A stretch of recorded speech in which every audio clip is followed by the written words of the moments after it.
በአምላኬም በእግዚአብሔር ፊት ስለተቀደሰው አምላክ የተራራ ስለምን ገናም በጸሎት ስናገር አስቀድሜ በራእይ አይቼው የነበረው ሰው ገብርኤል እነሆ እየበረረ መጣ። በማታም መስዋዕት ጊዜ ዳሰሰኝ አስተማረኝም። ትንቢተ ዳንኤል ምዕራፍ 9 ከቁጥር 20። በስመ አብ ወወልድ ወመንፈስ ቅዱስ አሃዱ አምላክ አመ 30 ለመጋቢት በዛቲ ዕለት ይደለወነ ንግበር በዓለ መልአክ ክቡር ገብርኤል በእንተ እበዩ ወክብሩ ዘእምሃበ እግዚአብሔር ዘደለወ ዜና ስጋዌሁ ለወልደ እግዚአብሔር ሀበ ማርያም ድንግል ወላዲቱ። አንድ አምላክ በሚሆን በአብ በወልድ በመንፈስ ቅዱስ ስም መጋቢት 30 በዚች ቀን ከእግዚአብሔር ዘንድ ስለተሰጠው ስለ ክብሩ ልዕልና ለከበረ መልአክ ለገብርኤል የወልደ እግዚአብሔር ሰው የመሆኑን ዜና ለምትወልደው ለድንግል ማርያም እንዲያበስራት የተገባው ስለሆነ በዓሉን ልናከብር ይገባል። ስለዚህ በዚች በከበረች ታላቅ ጸጋ በዚህ መልአክ እጅ እግዚአብሔር ይቅር ብሎናልና ፈጽሞ ልናከብረው ይገባናል። እርሱ ደግሞ ስለ ክርስቶስ መምጣትና ስለ ዓለም ድህነት መገደሉን ለኢየሩሳሌም መዳኛዋ መሆኑን ስለ ወገኖቹ ከምርኮ መመለስ ሲጸልይ ለዳንኤል የነበረው ሱባኤዎችንም የወሰነለትና በሱባኤዎቹ መጨረሻ ንጹሃን የሚነጹበት የክብር ባለቤት ክርስቶስ ይመጣል፣ ይገድሉትማል፣ ለኢየሩሳሌም መዳኛዋ ይሆናታል ያለው ይህ መልአክ ነው። ከዚያ በኋላ የእስራኤል ልጆች የሚደረጉ መስዋዕቶችን፣ ቁርባኖችን ይሻራሉ። የክብር ባለቤት ጌታችን ስለ ዓለሙ ሁሉ ድህነት ለእመቤታችን ለቅድስት ድንግል ማርያም ከእርሷ መወለዱን ይነግራት ዘንድ የተገባው አድርጎታልና ስለዚህ ሁልጊዜ የበዓሉን መታሰቢያ ልናደርግ ይገባናል። ጌታ ከጠላታችን ሰይጣን እጅ ያድነን ዘንድ ስለኛ እንዲማልድ በበጎ ሥራ ሁሉ እንዲረዳን እንለምነው። ለእግዚአብሔር ምስጋና ይሁን ለዘላለሙ አሜን። በዚህች ዕለት ደግሞ ከእስራኤል ልጆች መሳፍንት አንዱ ሶምሶን መታሰቢያው ነው። የዚህ ጻድቅ የአባቱ ስም ማኑሄ ይባላል። ከነገደ ዳን ነው። እናቱም መካን ነበረች። የእግዚአብሔር መልአክ ወደ እርሷ መጥቶ ከእርሷ ልጅ መወለዱን ነገራት። የወይን ጠጅ፣ የማር ጠጅ ከመጠጣት ለመስዋዕት የማይሆን እርኩስ የሆነውን ሁሉ ከመብላት እንድትጠነቀቅም አዘዛት። ያም ሕፃን ከእናቱ ማኅፀን ከተወለደ ጀምሮ ለእግዚአብሔር የተለየ ገንዘቡ ነውና በራሱ ላይ ምላጭን አይድረስበት፣ እርሱም እስራኤልን ከኢሎፍላውያን እጅ ሊያድናቸው ይጀምራል አላት። የእግዚአብሔር መልአክም ያላትን ለባሏ በነገረችው ጊዜ ያንን መልአክ ያሳየው ዘንድ እርሱም ወደ እግዚአብሔር ለመነ። ልመናውንም ሰማው። የእግዚአብሔር መልአክ ተገልጦለት ለሚስት ያዘዝኳትን እንድትጠነቀቅ እዘዛት አለው። ከዚያ በኋላ ጸንሳ ይህን ጻድቅ ሰው ወለደችው። እግዚአብሔርም ባረከው። የእግዚአብሔር መንፈስ ረድኤት አድሮበት ከኃይል ጋር ተወለደ። ሕፃኑም አድጎ ጎለመሰ። በአንዲት ዕለትም አንበሳው ሊበላው በእርሱ ላይ ተነሳ። የእግዚአብሔር መንፈስ አደረበትና የፍየልን ጠቦት አንስተው እንዲጥሉ አንስቶ ጣለው። በእጁም ውስጥ እንደ ኢምንት ሆኖ ገደለው። ሁለተኛም ስለሚስቱ በተቆጣ ጊዜ ሶምሶን ሂዶ በሩጫ 300 ቀበሮዎችን ያዘ። ችቦ አምጥቶ በጅራታቸው አሰረ። በሁለቱም ጅራቶቻቸው መካከል አንዳንድ ችቦ አደረገ። በዚያም ችቦ እሳትን አቀጣጥሎ ወደ ኢሎፍላውያን አዝመራ ሰደዳቸው። የታጨደውን ክምርና እሸቱን፣ ነዶውንም፣ የዘይቱንም የወይኑንም ቦታዎች አቃጠሉ። ሊጣሉትም በተነሱበት ጊዜ ጭናቸውን ሰበራቸው። ብርቱ ሰልፍም ተደርጎ ብዙ ሰዎችን ገደለ። ወርዶም በዋሻ ውስጥ ተቀመጠ። ስለዚህ ኢሎፍላውያንን ወደ ይሁዳ ዘምተው የአህያ መንጋጋ ባለበት ሰፈሩ። የይሁዳ ሰዎችም ሁሉ ወደ እኛ ለምን ዘመታችሁ አሏቸው። ኢሎፍላውያንም ሶምሶንን እናስረው ዘንድ እንዳደረገብንም እናድርግበት ዘንድ መጣን አሉ። ከይሁዳ 3000 ሰዎች በኤጣም ወዳለች ዋሻ ወርደው ሶምሶንን ኢሎፍላውያን እንዲገዙን አታውቁምን? በእኛ ለምን እንዲህ አደረግክ አሉት። ሶምሶንም በእናንተ እንዳደረጉባችሁ እኔም በእነርሳቸው እንደዚህ አደረግኩባቸው አላቸው። አስረን ለኢሎፍላውያን ልንሰጥህ መጣን አሉት። ሶምሶንም እናንተ እንዳትገሉኝ ማሉልኝ፣ ለእነርሱ አሳልፋችሁ ስጡኝ፣ እናንተ ግን እኔን በጠብ አትገናኙኝ አላቸው። እነርሱም ማሉለት። በሁለት አዲስ ገመዶችም አስረው በዚያች ዋሻ አወጡት፣ አሳልፈውም ሰጡት። ኢሎፍላውያንም ደነፉ፣ ሊቀበሉትም ሮጡ። የእግዚአብሔር መንፈስ ረድኤት አደረበት። በክንዱ ያሉ ገመዶችም ገለባ እሳት በበላው ጊዜ እንዲያር እርር ኩምትር አሉ። እስራቱም በክንዱ ተፈታ። የአህያ መንጋጋ አጥንት በጎዳና ወድቆ አገኘ። እጁንም ዝቅ አድርጎ አነሳት፣ በዚያችም 1000 ሰዎችን ገደለባት። ከዚህም በኋላ ውሃን እጅግ ተጠማ፣ ወደ እግዚአብሔርም ጮኸ። ይህን ታላቅ ድህነትን በእኔ በባሪያህ እጅ አደረግህ። አሁን ግን በውሃ ጥም እሞታለሁ፣ በእነዚህም በቆላፋ እጅ እወድቃለሁ። እግዚአብሔርም በዚያች የአህያ መንጋጋ ውሃን አፈለቀለት። ያንንም ጠጥቶ ነፍሱ ተመለሰችለት። እስራኤልንም 20 ዓመት አስተዳደራቸው። ከዚያም በኋላ ሶምሶን ከዚያ ተነስቶ ወደ ጋዛ ሄደ። በዚያም ሚስት አግብቶ ተቀመጠ። ለጋዛም ሰዎች ሶምሶን ወደዚህ መጣ ብለው ነገሯቸው። በከተማውም በር ሌሊቱን ሁሉ ስንጠብቀው አድረን ጠዋት እንግደለው አሉ። ሶምሶንም እስከ ሌሊቱ እኩሌታ ተኛ። ከዚያም በኋላ ተነስቶ በከተማው በር ያሉ የመጠበቂያ ደጃፎች ሁለቱን የመቃም መድረኮች ያዘ። ከሰዎቹም ሁሉ ጋር በትከሻው ተሸክሞ በኬብሮን አንጻር ወዳለ ተራራ አውጥቶ በዚያ ጣላቸው። ከዚህም በኋላ በሶራ ወንዝ አጠገብ የምትኖር ሴትን ወደደ። ስምዋም ደሊላ ነው። እርሷንም አግብቶ በዚያ ተቀመጠ። የኢሎፍሊ ሹማምቶችም ወደ እርሱ መጥተው አታሊልን፣ ኃይሉ በምን እንደሆነ በምን እንድንችለውና እንድናደክመው ዘንድ በምን እንድናስረው እወቂ፣ እኛም 1000 ሰዎች 1000 ብር እንሰጥሻለን አሏት። ደሊላም ሶምሶንን ኃይል ጽኑ መሆኑን በምን እንደሆነ ንገረኝ፣ በምንስ ቢያስሩ ትደክማለህ አለችው። ሶምሶንም 3 ጊዜ ሸነገላት። ደሊላም እወድሻለሁ፣ ልቤም ካንቺ ጋር ነው፣ ለምን ትለኛለህ? እነሆ ስትሸነግለኝ 3ኛው ነው። ኃይል ጽኑ መሆኑን በምን እንደሆነ አልነገርከኝም አለችው። ከዚያም በኋላ መላ ሌሊቱን በነገር ባደከመችው ጊዜ ልሙት ብሎ እስቲበሳጭ ድረስ ዘበዘበችው። በልቡ ያለውን ሁሉ ነገራት። እኔ ለእግዚአብሔር የስለት ልጅ ነኝና ከእናቴ ማህፀን ከተወለድኩ ጀምሮ ምላጭ ራሴን አልነካኝም። ጸጉሬም ከተላጨው ኃይሌ ተለይቶኝ እደክማለሁ፣ ከሰውም እንዳንዱ እሆናለሁ አላት። የልቡን ሁሉ እንደገለጠላት ባወቀች ጊዜ በጭኖቿ መካከል አስተኝታ ሲያንቀላፋ ጠጉር ቆራጭ ጠቀሰች። 7ቱንም የራሱን ብርጎች ቆርጣ ጸጉሩን ላጨች። እርሱም ይደክም ጀመረ፣ ኃይልም ተሳነው። ኢሎፍሊያውያንም ይዘው 2 ዓይኖቹን አወጧቸው። ወደ ጋዛም አውርደው በእግር ብረት አስረው በግዞት ሆኖ እህልን ይፈጭ ነበረ። ከዚያ በኋላ የኢሎፍሊ አለቆች ለጣዖታቶቻቸው መስዋዕት ሊሰዉ ተሰበሰቡ። ሕዝቡም ባዩት ጊዜ ጣዖቶቻቸውን አመሰገኑ። አገራችንን ያጠፋ ሬሳዎቻችንን ያበዛ ጠላታችንን በእጃችን ጣለው አሉ። ከዚያም በኋላ በልተው ጠጥተው ደስ ባላቸው ጊዜ በፊታችን ይጣወት ዘንድ ሶምሶንን በግዞት ቤት ጥሩት አሉ። ጠርተው አምጥተው ተዘባበቱበት። በሁለቱም ምሰሶች መካከልም አቆሙት። ሶምሶንም የሚመራውን ብላቴና አሳርፈኝ፣ ይህ ቤት የቆመባቸው ምሰሶችን አስጨብጠኝ፣ ወደ እነሳቸውም አስጠጋኝ አለው። ያም የሚመራው ብላቴና እንዳለው አደረገ። በዚያች ቤት ወንዶችም ሴቶችም ተበልተው ነበረ። የኢሎፍሊ ሹማምንትም ሁሉ በዚያ በሰገነት ነበሩ። ሶምሶን ሲጫወት ያዩት ዘንድ የተሰባሰቡ ወንዶችም ሴቶችም 3000 ሆኑ ነበረ። ሶምሶንም ወደ እግዚአብሔር ጮኸ፣ አቤቱ አስበኝ፣ አንዲት ነገርንም አድምጠኝ፣ እንዲህም ስለ 2 ዓይኖቼ ፈንታ ከኢሎፍሊያውያን አንዲት በቀር እንድመልስ አለ። ሶምሶንም ያን ቤት በላያቸው የተደገፈባቸው በመካከል ያሉ እነዚያን 2 ምሰሶች ያዛቸው። አንዲቱንም በቀኙ አንዲቱንም በግራ ይዞ ገፋቸው። ሶምሶንም ሰውነቴ የኢሎፍሊ ሰዎች ጋር ትሙት ብሎ በኃይሉ ነቀነቃቸው። ያን ቤት በውስጡ ባሉ በሕዝቡ ላይ በኢሎፍሊ ሹማምንትም ላይ ወደቀባቸው። የሞቱትም እንዲህ ሆኑ። ሶምሶንም በሕይወት ሳለ ከገደላቸው ሲሞቱ የገደላቸው በዙ። የአባቱ ወገኖች ሁሉና ወንድሞቹ ወርደው በድንኳኑ አነሱት። ወስደውም በአባቱ በማኖሄ መቃብር ቀበሩት። የፈጣሪው ቸርነት ከእኛ ጋር ለዘላለሙ ትኑር አሜን። በዚች ቀን ደግሞ የያዕቆብ ግሙድ የሥጋው ፍልሰት የሆነበት ነው። እነሆ ገድሉን ግን ኅዳር 27 ቀን ጽፈናል። በረከቱ ከኛ ጋር ለዘላለሙ ትኑር አሜን። በአካል በስም በግብር 3 በባህሪ በስልጣን አንድ በሆነ በእግዚአብሔር እርዳታ በመጋቢት ወር የሚነበብ ንባብ ደረሰ፣ ተፈጸመ። ለእግዚአብሔር ምስጋና ለዘላለሙ ይሁን አሜን። በስመ አብ ወወልድ ወመንፈስ ቅዱስ አሃዱ አምላክ። ድርሳነ ሕማሙ ወሞቱ ለመድኃኔ ዓለም ወመቤዘወ ኩሉ ዓለም ዘይትነበብ በዕለተ ረቡዕ ወጸቢሖ ተማከሩ ሊቃነ ካህናት ወጸሐፍት ወረበናት ከመ ይቅትልዎ ለእግዚእ ኢየሱስ። አንድ አምላክ በሚሆን በአብ በወልድ በመንፈስ ቅዱስ ስም በእውነት አምነን ለዓለሙ ሁሉ ቤዛ የሚሆን ዓለምን ሁሉ የሚያድን የመድኃኔ ዓለምን የሞቱንና የመከራውን ነገር የሚናገር በዕለተ ረቡዕ የሚነበብ መጽሐፍ ይህ ነው።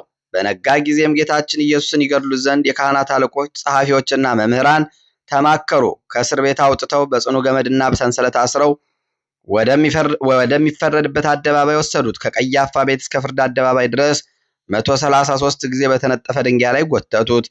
ያለ ርኅራኄም መቱት። ብዙ በደበደቡትም ጊዜ ፈጽሞ ከምድር ላይ ወደቀ። ዳግመኛም እየደበደቡ ከፊታቸው አቆሙት። እሱ ግን መቆም በማይቻለው ስለሆነ ወደቀ። እየደበደቡትም በእውነት ክርስቶስ አንተ እንደሆንክ ገልጸህ ንገረን አሉት። ጌታችን ኢየሱስም አላምን አላችሁ እንጂ እኔስ ነገርኳችሁ። በጠይቃችሁም አትመልሱልኝም ወይም አትተውኝም። ነገር ግን እላችኋለሁ እንግዲህ የሰው ልጅ በእግዚአብሔር ኃይል ቀኝ ተቀምጦ ታዩታላችሁ። ሁሉም የእግዚአብሔር ልጅ አንተ ነህን አሉት። ጌታችን ኢየሱስም እኔ እንደሆንኩ እናንተ ትላላችሁ አላቸው።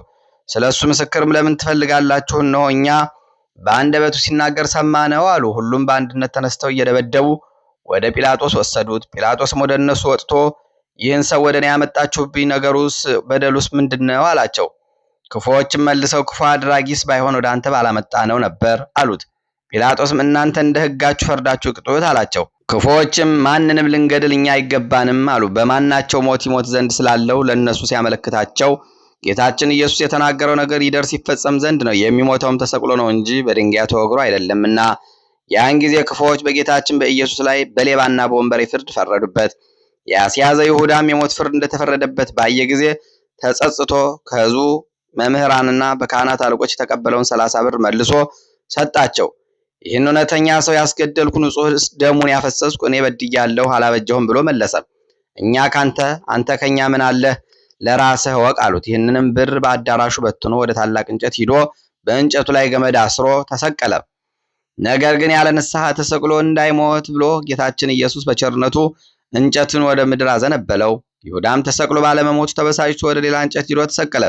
ጌታችን ኢየሱስም ለሁለተኛ ጊዜ በቸርነቱ ብዛት ተሰቅሎ እንዳይሞት እንጨቱን አዘነበለለት። እንጨቱንም እንደ ሰው እንዲናገር አደረገው። እንጨቱም እንደ ሰው ተናግሮ እንደ ወንድምህ እንደ ጴጥሮስ ስለ ኃጢአትህ ንስሐ ገብተህ አልቅስ አለው። ጴጥሮስን ይቅር እንዳለው ያንተንም ኃጢአት ይቅር ይልሃልና እምቢ ብሎ በብዙ ጻርና መከራ ሳይሞት በሶስተኛው እንጨት ተሰቅሎ አለ። በሰርክ ጊዜ በጌታችን በኢየሱስ ፈቃድ እንጨቱ ወደ ምድር ጣለው። በመከራውም 40 ቀን ተቀምጦ ንስሐ ሳይገባ በክፉ ሞት ሞተ። ወደ ምድር ወድቆ ጎኑ ተቀዶ አንጀቱ ወጥቷልና የካህናት አለቆች ብሩን ተቀብለው ወደ ቤተ መቅደስ ልናስገባው አይገባም፣ የደም ዋጋ ነውና አሉ። ተማክረውም በጌታችን በኢየሱስ ዕውቀት ለመጻተኛ መቃብር ይሆን ብለው የአንጥረኛውን ቦታ ገዙበት። ጌታችን ኢየሱስም ለድሆችና ለእንግዶች በሕይወታቸውም በሞታቸውም አለኝታቸው ነውና ይኸውም ቦታ እስከ ዛሬ ድረስ የደም ቦታ ሲባል ኖረ። የእስራኤል ልጆችም የተስማሙበት ክቡር የሆነ የጌታን ዋጋ 30 ብር ተቀበሉ ብሎ ነቢይ ኤርምያስ የተናገረው ያን ጊዜ ተፈጸመ። ለአንጥረኛ ቦታም ሰጡት በማለት እግዚአብሔር እንዳዘዘኝ እናገራለሁ ያለውም ደረሰ። ክፉዎችም ጌታችን ኢየሱስን ጲላጦስ ወዳለበት ቦታ ወሰዱት። ሲገባም አይተው በዚያ ቦታ ቆመው የነበሩ ጦሮች ሰገዱለት። ክፉዎች ግን ጦሮቹ ስለሰገዱለት ተቆጡ። ወደ ጲላጦስም ዘንድ ገብተው በከንቱ ሐሜታቸውን አሙት። ጲላጦስም የመስገጃውን ነገር ይረዳ ዘንድ 6 ጦሮች ወዳሉበት ቦታ ጌታችን ኢየሱስን ውሰዱት ብሎ አዘዘ። ጦሮቹም በኃይል እየሳቧቸው ሳለ ጌታችን ኢየሱስን ባዩት ጊዜ ሰገዱለት። ክፉዎች ግን ይህንን ተአምራት አይተው እንዲህ ያለ መድኃኒተኛ ሰው አላየንም ብለው ጮሁ።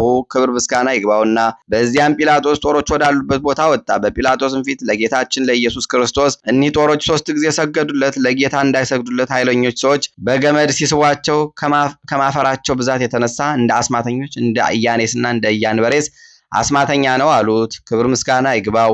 ከማፈራቸውን ብዛት የተነሳ ከጲላጦስ ፊት ወስደው አቁመው ጌታችን ኢየሱስን አጣሉት፣ አካሰሱት። ለቄሳርም ግብር እንዳይሰጥ ሕዝቡንም ሲያስከዳቸውና ሲከለክላቸው አገኘ ነው እያሉ እሱም የእስራኤል ንጉሥ ነኝ ይላል። የእግዚአብሔርን ለእግዚአብሔር አድርጉ የቄሳርን ለቄሳር ስጡ ካላቸው በኋላ ሐሰተኞች ሆነዋልና እሱም ስለ ትሕትናው ግብሩን ከሰጣቸው በኋላ ጲላጦስ የአይሁድ ንጉሥ አንተ ነህን ብሎ ጠየቀው። ጌታችንም መልሶ እኔ ንጉሥ እንደሆንኩ አንተ ትላለህ አለው። ይህ ሰው ሰንበትን የማያከብር የእግዚአብሔር ወገን ያይደለ ነው እያሉ ያጣሉትም ያካሰሱትም አሉ። በሰንበት ድውያንን አዳነ፣ የዕውራንን ዓይን አበራ፣ የሞቱትንም ሰዎች በሰንበት አስነሳ። በሥራ ሁሉ ሰንበትን ሻሪ ነው።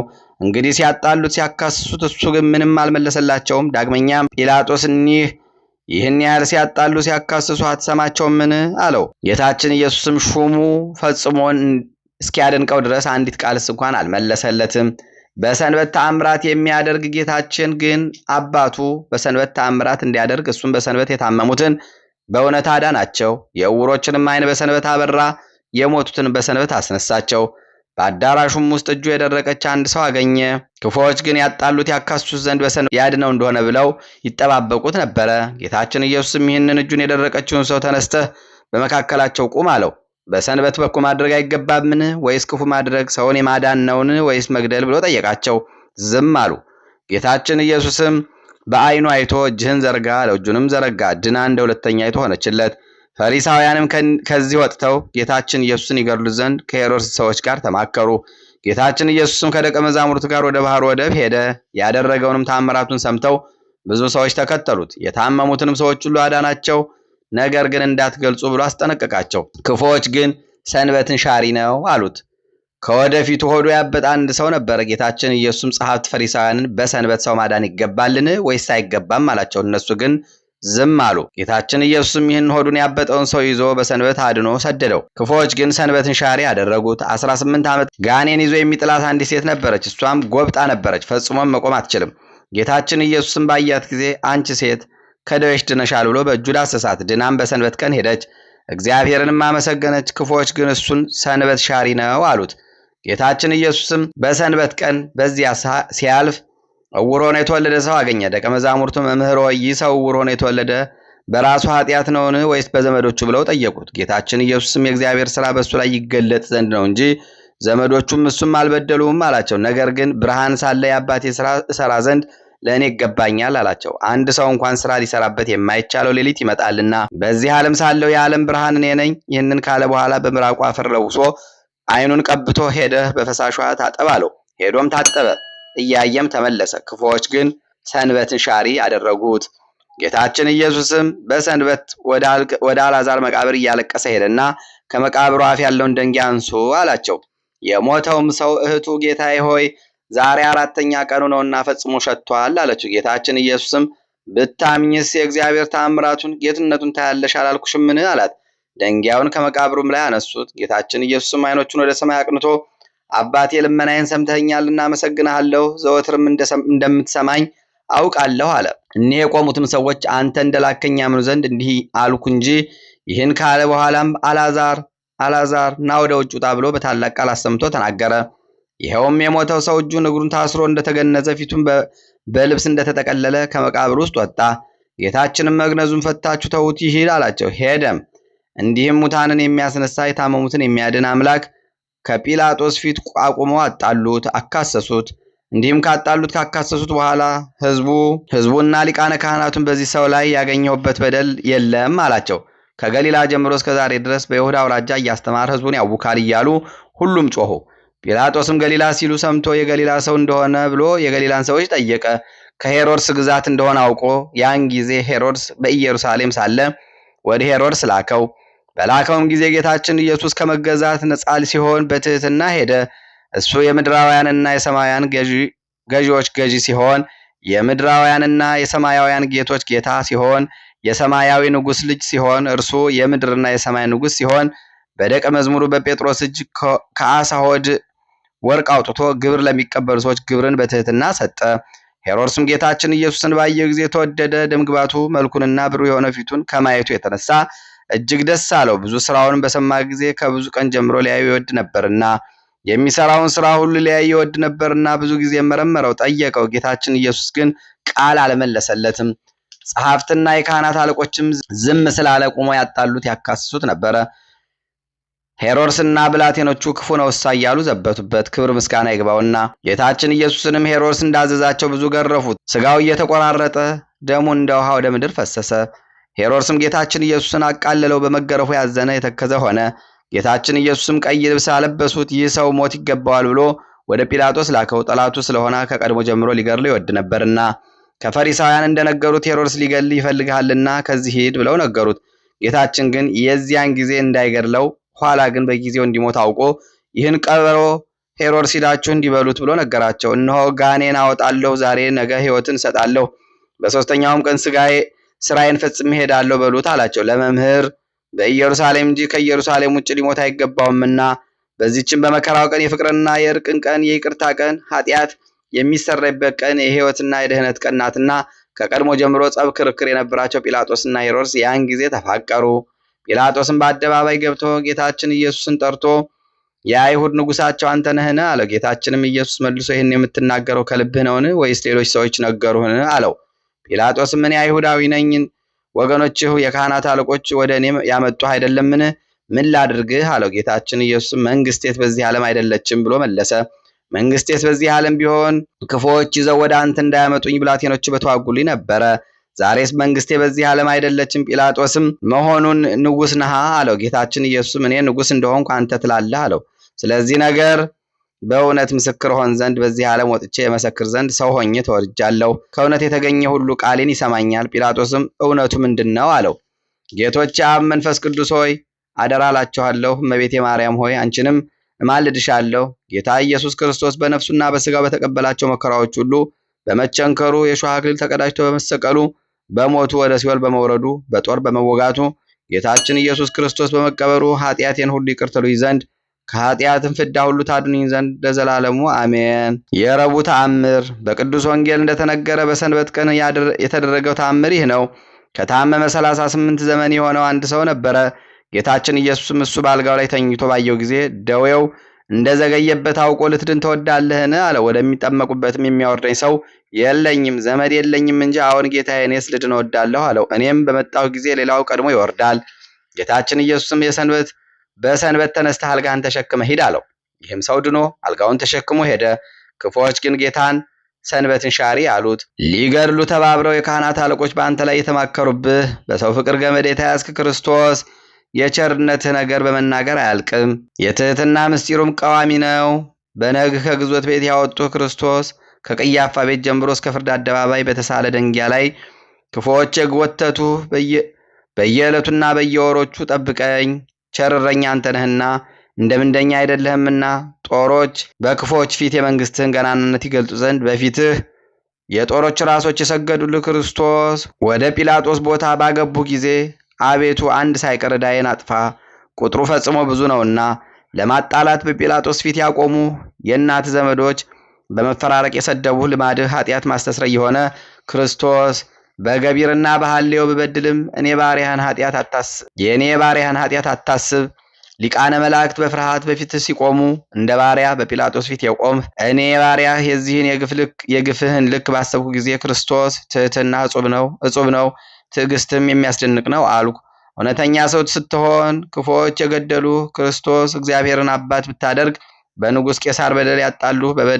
በደሌ ከስጋዬ በአፋ ነውና በደለኛ በሚሆኑ በስጋዬ አቤቱ አንተ አስተስርይልኝ። ክርስቶስ ሆይ ሁለቱ የካህናት አለቆች ከመረመሩ በኋላ ክፉዎች የንጉሥ ወንጀለኛ ነው ባሉ ጊዜ ሄሮድስና ጲላጦስ የመረመሩ ከክርስቲያን ወንድሞቼ እኔ ትንሽ ነኝና እኔን ባሪያህን በሦስተኛው ሰማይ አንግሰኝ። ክርስቶስ ሆይ በልባቸው ከራቁ ዘንድ አንተን ከማክበር ተለይተው የሄሮድስ ወታደሮች በትህትና የዘበቱብህ ቁጥሩን ማወቅ እስኪሳናቸው ድረስ ክፉዎች የገረፉ አንተን ለመያዝ በተጉ ጊዜ የክፉዎች ወገን እንደወደቁ ጠላቶቼ እንደነሱ የኋሊት ይውደቁ። ክርስቶስ ሆይ ፊትህን በማየት ልቡ ደስ ካለው በኋላ ሄሮድስ የመገረፍህን ፍርድ ያለ አግባብ የፈረደብህ ቀይ የሆነ የምልክት ልብስ ያለበሱ አቤቱ ኃጢአት የበስቷልና ቀድሞ ልብ በሰው እንደተጸጸተ አትጸጸትብኝ። ስቅለትን ከወደደ በኋላ ከሚያስፈራራ ስቃይ ሞት 2 ጊዜ ያዳንኸው አቤቱ የኃጥአን ምሕረት ሥራህ በይሁዳ ላይ ተገለጠ። ግን 2 ጊዜ ካዳንከው በኋላ ሰይጣን ይሁዳ በክፉ አሟሟት ሙቷልና የካህናት አለቆችና ወገኖች አስይዘዋሃልና ምን ልስራልህ? መስፍን እኒህ ወደ መመስገኛ ቦታ መርተው ይወስዱ ዘንድ ቸርነትና ብርሃንህን ላክ አለህ። ጌታ ኢየሱስ ክርስቶስ ሆይ የኔን የባሪያህን ኃጢአቴን አስተስርይልኝ። አሜን። አንድ አምላክ በሚሆን በአብ በወልድ በመንፈስ ቅዱስ ስም የተባረከ ሚያዝያ ወር ቀኑ 13 ሰዓት ሲሆን ከዚያ ይጨምራል። ሚያዝያ 1 በዚች ቀን የከበረ አባት አባ ሰልዋኖስ አረፈ። ስብሐት ለአብ ወወልድ ወመንፈስ ቅዱስ ለዓለም ወለዓለመ ዓለም አሜን። በመጋቢት 30 ቀን የሚከበሩ ዓመታዊ የቅዱሳን በዓላት ቅዱስ ገብርኤል ሊቀ መላእክት እመቤታችን ቅድስት ድንግል ማርያምን ያበሰረበት መታሰቢያ፣ ቅዱስ ሶምሶን መስፍነ እስራኤል፣ ቅዱስ ያዕቆብ ዘግሙድ ፍልሰቱ፣ ቅዱስ ዮሐንስ ዘአክሱም ድርሳነ ሚካኤልን መጽሐፉ የሚነገርለት አባት። እግዚአብሔር ውሃን ከ3 ከፈለ፣ ጠፈርን ፈጠረ። ወርሃዊ በዓላት ቅዱስ ዮሐንስ መጥምቀ መለኮት፣ ቅዱስ ማርቆስ ዘአንበሳ ሐዋርያ፣ እንበለ ደዌ ወሕማም እንበለ ጻማ ወድካም አመ ከመዮም ያብጽሐነ ወያብጽሕክሙ እግዚአብሔር በፍስሐ ወበሰላም እንበለ አቡነ ዘበሰማያት። ይቆየ